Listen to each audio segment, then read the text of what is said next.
بسم اللہ الرحمن الرحیم۔ السلام علیکم ورحمۃ اللہ وبرکاتہ۔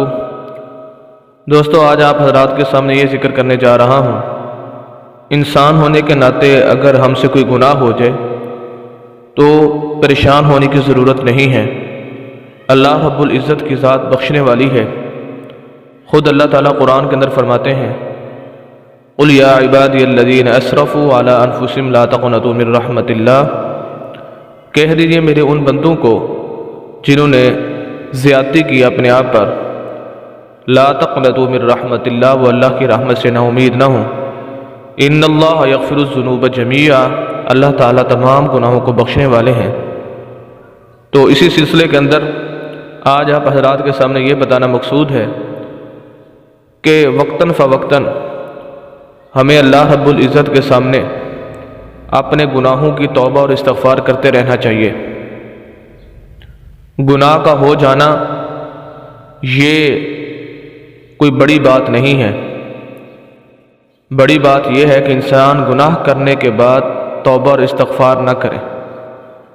تو جیسے ہی کوئی گناہ ہو تو فوراً اس پر توبہ اور استغفار کر لینی چاہیے۔ اللہ رب العزت کی ذات بخشنے والی ہے۔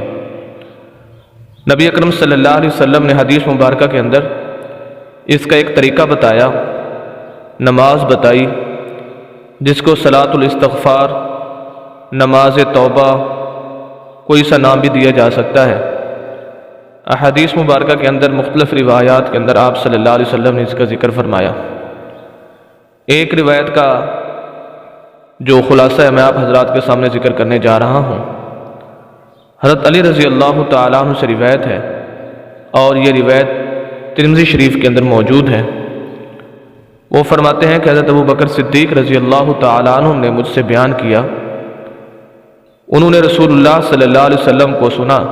آپ صلی اللہ علیہ وسلم نے فرمایا، جس شخص سے کوئی گناہ ہو جائے پھر وہ وضو کرے اور پھر نماز پڑھے، اللہ سے مغفرت اور معافی طلب کرے، تو اللہ تعالیٰ اس نماز کی وجہ سے، اس دعا اور معافی مانگنے کی وجہ سے اس کو معاف فرما دیتے ہیں۔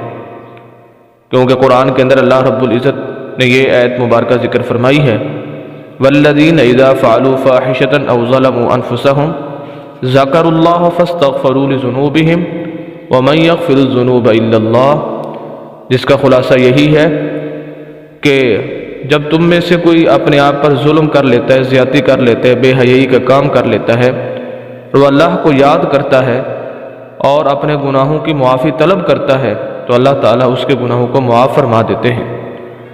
تو گناہ ہونے کے بعد اللہ کا ذکر، سب سے جو بہترین ذکر ہے وہ نماز ہے، اور نماز پڑھنے کے بعد وہ اللہ سے توبہ اور استغفار کرتا ہے۔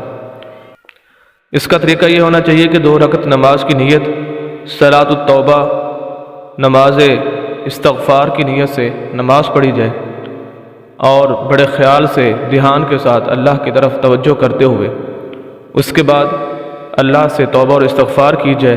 جو گناہ ہو چکے ہیں اللہ سے ان کی معافی طلب کی جائے۔ اس سے بہترین وقت یہ ہے کہ انسان تہجد کے وقت اٹھے اور اللہ سے توبہ اور استغفار کرے۔ کوئی گناہ ہو گیا ہے تو اس طریقے کے ساتھ اللہ سے توبہ اور استغفار کرے، انشاءاللہ اس کی وجہ سے اللہ رب العزت گناہوں کو معاف فرما دیں گے۔ تو دیکھیں اللہ کی ذات ہمارے اوپر کتنے مہربان ہے۔ خود اس نے اپنے نبی کے زبان مبارک سے ہمیں بتا دیا کہ اگر تم اس طریقے سے مجھ سے معافی مانگو گے تو میں تمہیں معاف کر دوں گا۔ خود قرآن کے اندر اللہ رب العزت نے ہمیں فرما دیا، اگر تم سے کوئی گناہ ہو جاتا ہے، غلطی سرزد ہو جاتی ہے، تو تم اللہ کا ذکر کرو، نماز پڑھو، اللہ سے توبہ اور استغفار کرو، اللہ تعالیٰ تمہارے گناہوں کو معاف فرمانے والے ہیں۔ تو دوستو، گناہوں پر ہمیشگی کرنا یہ کوئی انسان کی دلیری نہیں ہے۔ حقیقتاً دلیری یہ ہے کہ انسان گناہ کرنے کے بعد اللہ کے سامنے توبہ اور استغفار کرے اور اپنے گناہوں کی معافی مانگے۔ امید کرتا ہوں کہ آج کی ویڈیو آپ کو اچھی لگی ہوگی۔ مزید اسلامی ویڈیوز کے لیے ہمارے یوٹیوب چینل حافظ شفیع کو ضرور سبسکرائب کیجئے گا، لائک اور شیئر بھی کیجئے گا۔ جزاک اللہ خیرہ۔